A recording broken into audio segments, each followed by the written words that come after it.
Pag-uusapan natin ngayon, mga kababayan, ang tungkol sa tatlong problema ng Pilipinas. Ngayon, ang pinakahalimbawa ay ang burokrata kapitalismo o ang pagpapatakbo ng gobyerno na parang negosyo. Ito ay malinaw na nakikita natin sa ngayon sa usapin ng paglabas nitong issue ng flood control projects na ito.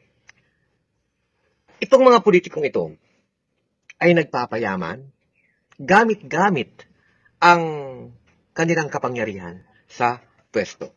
Ginagamit nila ang kanilang kapangyarihan pampolitika para magsilbi sa mga dayuhan at malaking borgesya komprador at mga Panginoong may lupa. Ganon din, tayo'y para pagkaperahan, pagkakitaan at gamitin ang kanilang pangalan para bumalik at bumalik sa pwesto at gumawa ng mga batas pabor sa kanilang mga pinagsisilbihang komprador at Panginoong may lupa.